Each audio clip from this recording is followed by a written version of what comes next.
after 300 years of civil war between the Moabites, who were cousins. You'll find even the Midianites, who they were related to, all the way down to the Philistines, and even during the time the off and on battle of the Philistines, even during the time they felt the kingdoms were divided from Judah and Israel. One went to Assyria, the other one went to Babylon, and they served there for another 300 years, and they were still under the Persian rule after Babylon had fell.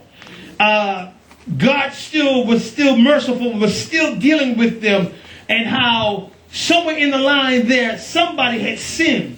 And Jesus was promised from the time Adam had sinned, God had promised that there would be a seed be born that would come and deliver man from sin. And everybody was looking for it from generation to generation to generation, till when Jesus came, he came several thousand years later being born. But again, it was all promise. But because of somebody on the line of Joseph had sinned, Jesus jumped the line of Joseph and came down to the line of Mary.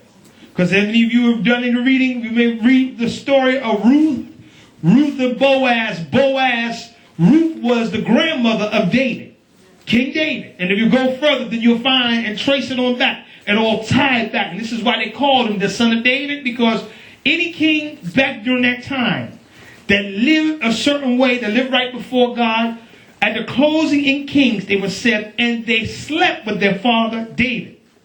But every king that done evil, they said, and this king did such and such and died such and such and such and such. But they never said they slept with David. Because David was a man after God's own heart, even though he was an adulterer, even though he was a murderer, even though he numbered the people.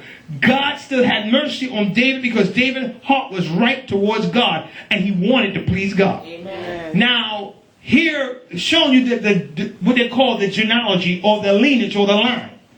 But here in this particular passage in Matthew, we read about the new cloth in the old and the new wine in the old bottles. I said before how many of those old sayings that the old country folk used to say back in the day, they had a lot of meaning to them. People would laugh and say, well, you may not have an understanding to that or where that's coming from.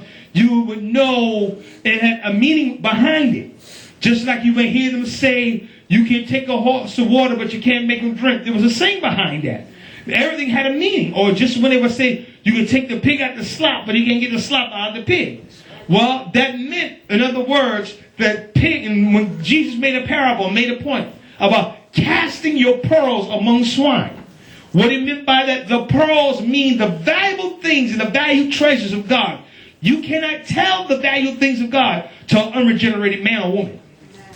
Y'all wake up, listen to me, wake up. You'll be home watching TV, watching everything else that's on. Wake up and smell the coffee. Wake up. Again, I want you to realize that God is trying to get us to see something here. Amen. Again, when he said about valued treasures, the pearls were valued treasures. Yeah. The swine symbolized the cinnamon. Now, anybody from the South, again, that knows about the pig and know about the pig pen, know that you can feed the pig anything. The pigs didn't have no veins. So the snakes were scared of pigs because they knew if they bite them, their venom would have no effect on them. You'll find also that the snakes had enough sense to know that if the cow was in the field and it wanted milk, it could raise them under the cow and actually suck the milk out from the cow. And the cow may think it was his calf. Some of you from the South know what I'm talking about. But again, because it's the cow, the pig didn't have no veins, it knew that if it stuck its fangs